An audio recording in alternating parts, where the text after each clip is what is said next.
So hey guys, welcome back to my new another video. So finally আমি আইসা পড়ছি আজকে কাতারা পার্কে, যেটা আমি আসলে এত দিন ধরে আছি কাতারা পার্কে আসছি না। সো ফাইনালি আজকে পৌঁছতে পারছি। কাতার সম্পর্কে এই পুরো সম্পূর্ণ ভিডিওটা দেখার জন্য, এটা সম্বন্ধে বিস্তারিত জানতে গেলে সম্পূর্ণ ভিডিও আপনাকে অবশ্যই দেখতে হবে।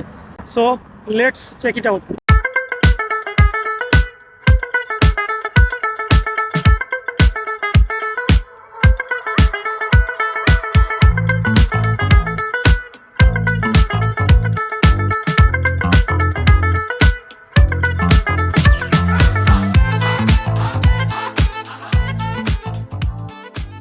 বিশাল বড় একটা গিফট বক্স দেখা যেতেছে। লাইফে যদি এরকম একটা গিফট বক্স পাইতাম তাহলে অনেক বেটার ছিল।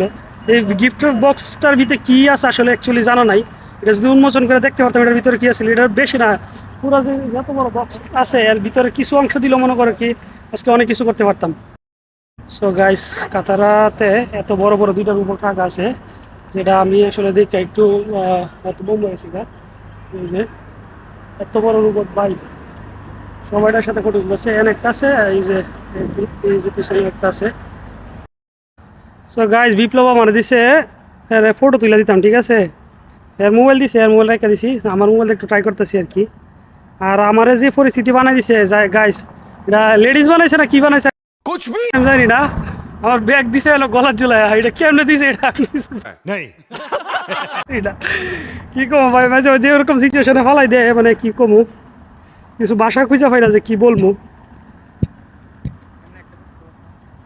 আমি আর একটা ফটো তুলে দেই, ওয়েট।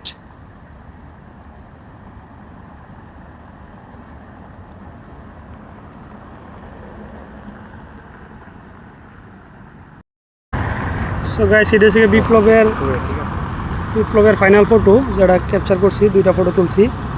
আর বিপ্লব আমার জিজ্ঞাসা ভাই যে তুমি কী দিয়ে ফটো তোলো এত সুন্দর ক্লিয়ার হয়। সো এটা নিয়ে আমি অন্য একদিন একটা রিভিউ দিব, যে এটা আসলে আমার পার্সোনাল একটা সিক্রেট বিষয়।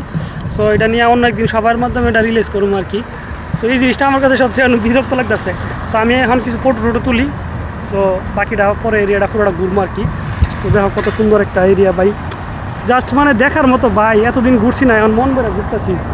এই যে দেখো কত সুন্দর লাইট, ঠিক আছে। এদিক দিয়ে আসতেছে, গাড়ি দিয়ে আসলে অবশ্যই আরো ভিউটা আরো সুন্দর পাইতাম, ঠিক আছে। আমরা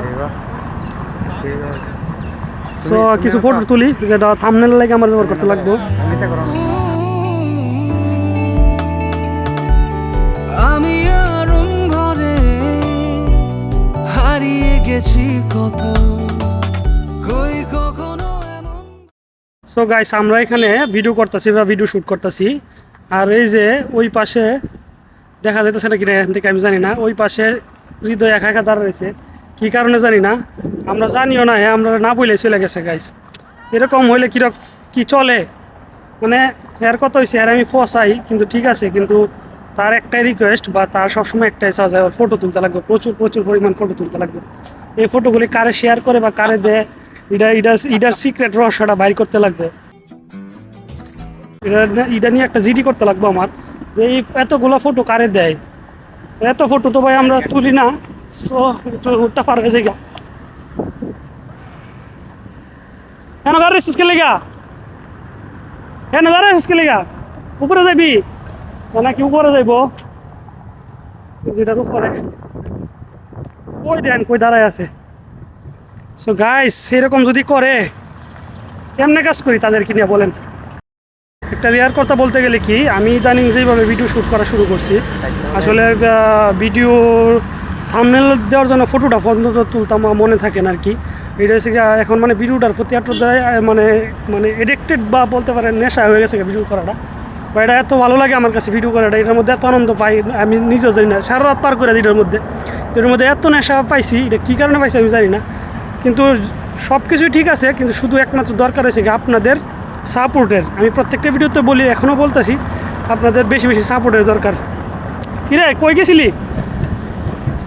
হৃদয় আমার ফালাইতে একলা উপরে গেছে উপরে যেতেছে। আমরা ভাবছিলাম যে তুই টয়লেটে বুঝে গেছিস, ইমার্জেন্সি পাইছে তোর কিরে, তোর বুঝি ইমার্জেন্সি নেই। সো গাইস, ভিউটা দেখতে পাচ্ছ। তবে এখানে আসলে আমাদের যে জিনিসটা বলছিলাম, আমাদের আরও একটু আগে আসার দরকার ছিল, যেটা অলরেডি তোমরা বুঝতে পারতেছো। আসলে আমি এই জায়গাটা নিয়ে আরেকদিন দিনের বেলা বা ইভিনিং টাইমে আরেকটা ব্লগ বানানোর চেষ্টা করবো আর কি।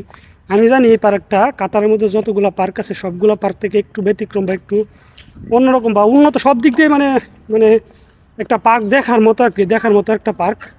সো আমি চেষ্টা করুম যে আবার একটু ইভিনিং টাইমে বা দিনের বেলা ডে ভিউটা আপনাদেরকে দেখানোর জন্যে।